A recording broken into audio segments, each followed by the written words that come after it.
I'm Sam Hewit from Royal LePage Signature. Joining me today is my guest, Nathan Dart, Chief Growth Officer from FinalOffer.com. Final Offer is a platform out of the United States that has recently come here to Canada in partnership with brokerages like ourselves, Royal LePage Signature. And today we're going to talk about what Final Offer is and why consumers should be interested. Welcome. Well, thank you for having me. I appreciate it. You're welcome. You're welcome. Tell us a little bit about Final Offer. Yes, what Final Offer is Final Offer is an offer negotiation platform. It allows the buyers, the sellers, and the agents the ability to be able to negotiate the real estate transactions with complete transparency. Now, why is that important? Well, what's a seller looking for? A seller's looking for, when they list their house, they want to be in a position to sell their home for as much money as possible with the very best terms and conditions. But while that happens, we know that the only way that we can ensure as agents that we can create that type of environment for our sellers is by demanding competition. It is with that competition that we can demand the seller receives the very highest price and best terms. But while that's important for the seller, we got to remember there's still somebody else on the other side of the transaction, and that is the buyer. Well, what about the buyer? The buyer, they never want to feel like they overpaid for a house. But when you can negotiate your real estate transaction with complete transparency, you can see what the other people are paying. So you as a buyer, you have a choice. You have a choice to either continue to move forward or to walk away. You have a choice to say, you know what, this is the home that I desire, then I know that I just have to pay just this much more to earn the house that I ultimately want.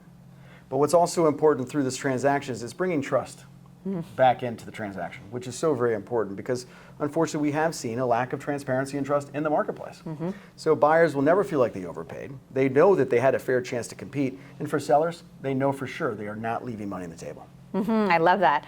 Now, of course, for someone like myself who represents a large real estate brokerage here in the GTA, I think one of the biggest questions that real estate agents seem to ask is, is this going to replace the realtor? Absolutely not. Final Offer, we believe that the real estate agent needs to be the centerpiece of the real estate transaction. We are fundamental in our role in making sure that we're protecting our clients, whether it be on the buying side or the selling side. Yes, Final Offer is not a tool to replace us as agents. Final Offer is a tool for us as agents to use to enhance the experience with trust and transparency, but for both buyers and sellers. I think it's so interesting because I think in today's day and age, it's fair to say the information's out there, right? As a potential home buyer, you can do lots of research online. You can really go and find sold prices nowadays. It's out there. It's sort of like, I feel like a little bit equating it to almost like day trading. I mean, if you want to go play your hand at the stock market, you have access to the information. But if you want to do well, you kind of need an expert on your side. You certainly do, and that's the thing, yes, because consumers have access to all the information that they want, right? It's all there, they can go online and find it. To the point where some consumers, maybe most consumers, are convinced that they know everything. And the reality is, not all agents are necessarily created equally. And for agents to offer value in today's marketplace, a highly competitive marketplace that we're in order for agents to offer value, they have to be able to educate a consumer to what is they think they know, but they don't know. More importantly, be able to educate a consumer with insight from experience on what they could otherwise find online, but what we can provide in addition to that.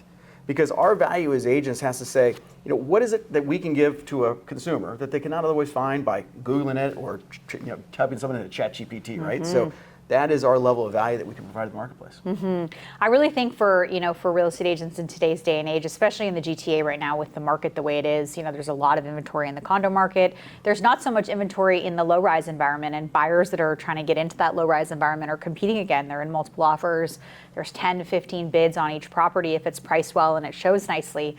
And so I know on Final Offer there are 3 different prices. Why don't you walk us through what those 3 different prices are? Yeah, well, I would start with market value. That's a big question, right? We talked about that earlier. It's starting with trying to identify, okay, what is market value? Well, the reality is, as we know, and obviously your agents know this as well, who determines the value of a home? Well, it's not the agent. It's unfortunately not the seller. It's the buyer. What is the buyer willing to pay? Ultimately, what the sellers are willing to agree with, but what is a buyer willing to pay? That is where you can determine what the market is.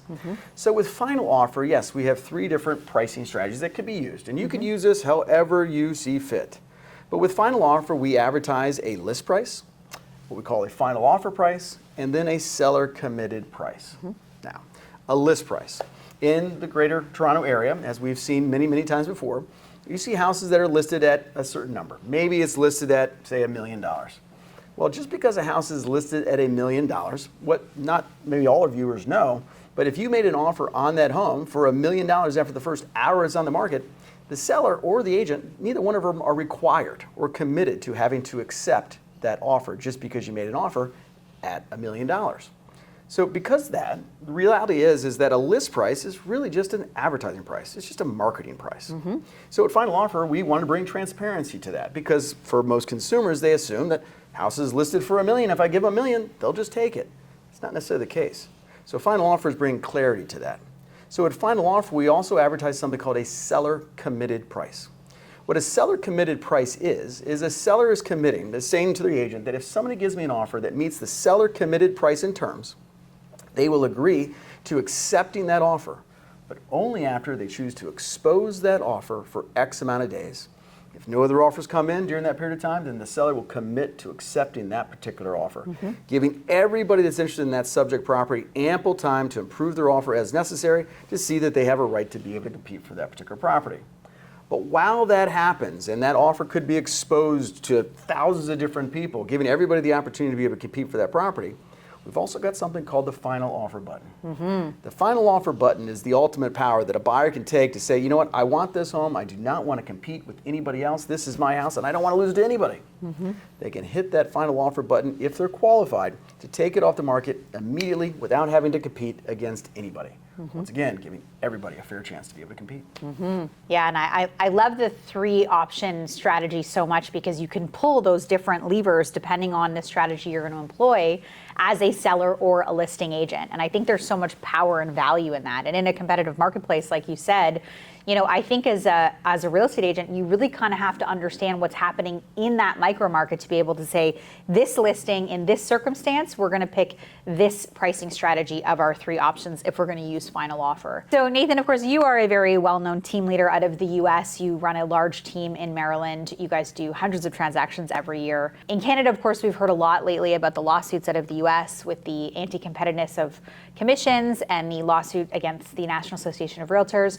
Can you explain to us, what does that mean exactly? What's going to come of that? Well, 2 fundamental changes have been made. Number 1 is in order for an agent to work with a buyer before they go out and show them homes, they've got to have a signed buyer broker agreement signed. Okay. Now, for some, you may say, well, hasn't it always been that way? Well, yes, for most of the states in the U.S., that was the case. 18 states in the U.S. Has and have been requiring agents to have buyer broker agreements signed with the buyer before they ever went out and looked at houses. But there's others that hadn't. So this is going to be something new for those states that had previously not required buyer broker or agency or agreements to be signed. But you guys have that here in Ontario. We do, yeah, for a long time now. Yeah. The second thing that was changed, which is going to be a fairly fundamental change, is how agents would otherwise have been compensated was advertised on the MLSs. Right. And agents could see what they would be paid if they brought a buyer to that particular property. The compensation would come from the listing brokerage. Okay. It was advertised, but it was advertised privately. What that created was a potential opportunity where agents could steer a buyer one way or another based on what that compensation would have been. So part of this lawsuit was saying, okay, now we want to make it so that the agents are forced to have a conversation up front with the buyers. Having the conversation, letting that buyer know that if they were to go out and see a house that was offering no compensation at all, that buyer would be responsible to have to pay X amount of money in some sort of concession or compensation for commissions. That conversation, a lot of times over the last number of years, agents have gotten away with not having to have that conversation because their commission was almost guaranteed as it was advertised on this private-facing part of the MLS. Well, that was unfair because, like I said, steering could occur. That caused one agent to want to show one house over another because of that. So it is a fundamental change in the industry. And what it's going to do is it's going to force agents to really level up in what is they do, because they're going to have to truly present their value to the buyers in which they serve. And I don't have a problem with it because we do need to level up our industry. Our consumers, our customers, clients, they deserve better. And with that being said, for an agent to have to be able to present their value by more than just what maybe false or empty promises they may give, they're not going to have to show proof. And they're going to have to prove with previous results that they can demand the very best results for the clients that they serve. Yeah, it's so interesting for us in Canada to kind of watch what's happening because here in Ontario, we've had buyer representation, it used to be called, since 2001, with the invention of REBA, the Real Estate Business Brokers Act. And, we've always had a contract that gets signed with the buyer, and it outlines the commission being charged, typically 2.5%. And in that, contract, it usually says if that fee isn't being offered, then the buyer is responsible for making up the difference or offering the fee in total. So that sort of transparency piece was there, but also like the US, those commissions are shown on MLS, which is a private broker agent facing website, and buyers can't see the fee being offered. Now, legally, under the act, it was the agent's duty to disclose that to the buyers before they show the property, so that steering couldn't happen. And of course, we have the commission outlined in the agreement as part of the confirmation of cooperation, which deals with that agency piece between buyers and sellers. But I think what it kind of really brings us back to is this whole concept of transparency, right? Is that, agent to agent, we have transparency. We have tools like Broker Bay, which a lot of our realtors use, so agents can see the number of offers that are being registered on a certain property, but that's not buyer-specific information. That commission being offered is not buyer-facing or consumer-facing. And so I think when we, then kind of take us back to final offer for a minute, was that sort of part of the thought process of how these lawsuits played into this real push for transparency from consumers? Well, it's interesting. When Final Offer launched in the late of October 2022, we didn't know what was happening with. I can't believe that. Your timing seems impeccable. The timing worked out well. Timing is everything sometimes. But we did see that there is a need for something like Final Offer in the marketplace, primarily because consumers are demanding two things. Number one, they're demanding transparency because of the lack of trust that they have within our industry. And then number two, they were demanding that we sped up the offer process. The reason they didn't need it to be sped up because it was taking too long, it's just they didn't understand it. So at the end of the day, it was just all around transparency, which was so very important. It's interesting what you had mentioned is that, yes, you have Broker Bay here in Ontario. Yes, you have to disclose, what the commission is being paid out to both parties when you're making that offer. And that's good. That's a fundamental difference between the U.S. and Canada. In the U.S., we don't have to put that in the contract when we're submitting the offer. So really, a buyer's agent and or a seller's agent, they may not know what they're getting paid until settlement. Well, the buyers would not know what the agent's being paid until they go to closing. Yes. And so in those circumstances, that's a bit hidden. But you mentioned, some of these portals and platforms, when you upload a offer, well, once again, it's not public facing. That is private facing. The only people see in, say, Broker Bay or some of these other platforms, which is nothing wrong with the platforms, is that when offers are received, agents get to see that offers were received. Yes. Not the public. Yes. Where Final Offer is completely transparent, where you're getting real-time offer updates and alerts, so that if an offer comes in on Final Offer, it is immediately exposed. Just the fact there is an offer received says buyer one, offer received, and the time and date the offer was received. It doesn't necessarily mean that you're exposing the price and the terms, just giving everybody confidence that there in fact is an offer and it was received in this day and time. Yeah, that's one of the number one complaints that we hear is buyers are saying, well, how do I know there's a second offer? I'm looking at a property, it's been on the market for 4 weeks, and all of a sudden there's another offer. And this isn't taking away from the honesty that most agents, 95% of the agents in our business, are very honest, ethical people. But even if they're super honest and ethical, sometimes the consumer still would like to trust but verify, right? They still would like to understand that they're getting all of the pieces of the puzzle for them to make an informed decision. And so this whole platform, when people first hear about it, sometimes they think, well, if I'm the buyer, I don't want my number exposed. I don't want the seller to tell everybody what my offer is. But you don't have to do that with Final Offer. You can simply use it as a offer management tool in order to provide more transparency to buyers, so they just know the number of offers that are coming in. Yeah, you get just the basic level of Final Offer is just there to streamline the offer process, make sure that we use reputable benchmarks to make sure that it is consistent, and we're only working with qualified buyers and agents. And for the offers that are received, it just tags them. So say, hey, look, offer was received, just keeping that open and transparent. Now, there are different levers to Final Offer, which you can use it in a much more expansive way. But at the very basic level, it's offer management with transparency, just saying offers have been received. Now, tell us why, if I'm a consumer, why can't I just go on and make my own offer? Why do I have to use Final Offer with a realtor? Yeah, well, Final Offer does require that in order to use Final Offer, you've got to be connected to an agent.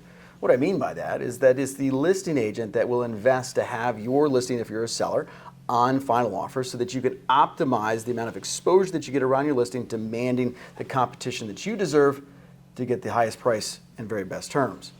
But in doing that, you also need a buyer that's going on to final offer. If they're going to go on to get these real-time offer updates and alerts because they have interest in that so-called subject property, whatever it may be, the first question that's going to be asked of them is, are you working with an agent?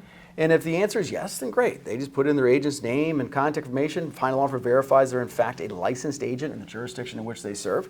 And then they're connected to that particular agent. But if somebody comes in, they say, no, I am self-represented. I do not have an agent, nor do I want one. Then that's okay. That lead goes directly back to the person that deserves it, and that is, in fact, the listing agent. Now, when I say that lead goes back to the listing agent, I'm not talking about an agency relationship. Yes. I'm just saying that if that person wants to make an offer that's unrepresented and wants to remain unrepresented, it still goes through the listing agent themselves. Okay, so in order to work on final offer, to list a property, you've got to work with a licensed agent, and in order to make an offer on a property, you've got to be connected to a licensed agent. And that's really just to protect everybody, I think. I mean, it's not an auction site, it's not an eBay platform. We don't want, buyers in the middle of the night going on and clicking final offer, I'll take that $12 million mansion. I mean, it really is for the protection of everyone, to make sure that everyone involved in the transaction is qualified to be buying and selling at that level. This is just a tool. I mean, this practice of buyers being vetted and putting offers in on properties they're qualified for is the same as it works now, without using a technology tool. If a buyer walks into an open house and says, I don't have an agent, I'd like to make an offer, the listing agent says, no problem, let me explain to you how that works if you're going to self-represent, and here's what you need to know. So that's really not different than what we're experiencing right now. So right now, final offer operates in 7 states. No, we're actually we're 11 states now in the Okay. U.S. and expanding to another 4 states in the next few months. Great. Very exciting. We launched in Ontario a few weeks Yes, ago. I was going to say, so in Canada, just us, yes? Just you in Ontario right Just us now. in Ontario. But as of the end of May, the end of this month, we will be in Alberta as Very well. good, Yeah, okay. So very excited. Okay. But as we go and move through new states or into new countries and new provinces, whatever, is we want to make sure we do it responsibly. We want to make sure that we're not changing the fundamentals of how a transaction is otherwise done, working very closely with brokers and leaders such as yourself to say, okay, what is the language, what is the terms, what is the processes that we need to maintain within final offer through keeping it consistent with the negotiations for how your business is typically done. Yeah, I think that's very responsible of you, because sometimes people will say, well, we're not the US. We're not. I mean, things work differently up here, but you've done a wonderful job at helping make sure that all of the terminology, the paperwork, the documentation, the process works for how things work here in Ontario. Obviously, adoption. We are, Royal LePage Signature is the first brokerage to bring final offer to Canada. We are followed closely by Royal LePage, your community, and Royal LePage Connect, and we're proud to be working alongside them to bring this to the marketplace. When we introduce any kind of new tech or platform or tool to the industry, there tends to be a little bit of maybe a wait and see approach. What do you anticipate from an adoption perspective here in Ontario? Yeah, no, the wait and see approach is to be expected. I mean, that's just with any new technology you bring into a marketplace. It's just going to take a little time to just get comfortable with it, and that's totally fair. But what I found is, when I launched Final Offer in my market area, I was a solo agent. Well, my team was by themselves as they launched. They didn't have the support of the 2 largest Royal LePage offices in the entire country behind them. I did it by myself. And what was interesting is I launched this by myself and nobody had ever heard of what Final Offer was before. It got a tremendous amount of attention. Some positive, some not so positive from the agents in the marketplace, just with an unwillingness to learn or understand. But what they found is as I educated them to what Final Offer was about, made it easier and obviously more responsible to be able to make an offer the way that they could on Final Offer, it caused them to appreciate the seamlessness that it created. Also the open communication that we're able to have with complete transparency. But here's the most interesting part of that. The most interesting part of it is whatever resistance I found from the other agents, which was just a matter of education to cause them to feel more comfortable with it, it was the consumer. As soon as the consumers found out about what I was doing with Final Offer and the results that I was able to produce for sellers and the buyers having the ability to be able to control their ultimate destiny, when the buyers and sellers in the marketplace found out what we were doing, that's what turned everything. Because it was the buyers and sellers that were saying, no, this is how I want to sell real estate. This is how I want to buy real estate. Forcing the agents that they knew to say, no, this is the way I'd like to do it. So it caused them to, or the agents to then adopt it and then ultimately to change. Yeah, I think that is such a huge piece of the puzzle, is that I'm on a few Facebook groups for realtors, and of course I've seen a few comments made on final offer, and it's the stuff I'm sure you've already heard that you're expecting to hear. I should get on those Facebook groups. I haven't been a part of those Oh, groups. well, there's lots of dish on there. That's right. But I'm sure, it's nothing you haven't heard before. This is going to replace us. Buyers are going to go direct now. It's an auction. You're gamifying real estate. There's a whole bunch of kind of negative feedback, and I think what I find so powerful about final offer that I think you've done a brilliant job with is just this ability to understand the strategy around marketing properties and what it looks like. And what I've said to our sales team here at Royal LePage Signature is we're not the gatekeepers of the information or the process, frankly. I mean, if you want to go out, you find a house for sale and you want to buy it as a buyer, you can do that. Mm-hmm. That is not necessarily our value in the marketplace as salespeople. And what I've said to my team is that you need to be very clear that this is at some point likely what consumers want, and we cannot be the ones standing in their way saying, but this is how we've always done it. Mm-hmm. And I think the really smart agents that are on my team that are leveraging final offer are going, you know what, I can use this tool to the advantage of the seller and the buyer so that everybody comes out happy. And I know how to do that based on how to pull those levers with those pricing, how to understand different properties, how to price things so that they are going to sell, how to market and stage and present. And that really is the value. When you swirl that whole cake mix together, I think that's the value that agents are looking to bring. And final offer is just such a great tool for them to have in their tool belt to say, this is how I help service buyers and sellers with the most transparency possible, so they feel like they're part of the equation and not that something is being done to them, correct, but with them. And so I believe in it so much. I mean, I know we joke that, you guys are going to hire me one day. How lucky we'd be. Yeah. But I do think that for real estate agents, if you're watching right now and you're like, I don't know how this is going to benefit my business, or I'm not sure how this is going to work for me, I would encourage you can reach out to me. You can reach out to my friend Nathan Dart. We'd be happy to answer your questions or really kind of help you understand that if you want to go into this next level, if you want to level up what it is you do as a realtor, you've got to take advantage of the technology and not shrink from it and worry that it's going to take away from what it is you do. I know a lot of people in the financial services, I know a ton of women in capital markets. I know a ton of investment advisors, and some of them that have been in the business for long enough when things like in the US Questrade came out, or when you could start doing it yourself online. Some of them were like, is this going to impact our business? And sure, maybe a tiny amount, maybe 5% of their business went, you know what, I can DIY it. And just like everything else, there's going to be DIYers. But we're talking about the single largest thing anyone is going to buy or sell. Most people are going to want to work with an expert. Well, yeah, but how do they quantify what an expert is is the big difference. Yes. Last year in the National Association of Realtors, they had 1.6 million agents that were registered as within the board in 2023. The average agent sold 1.8 houses last year. 50% of the membership sold 1 or 0 houses in 2023.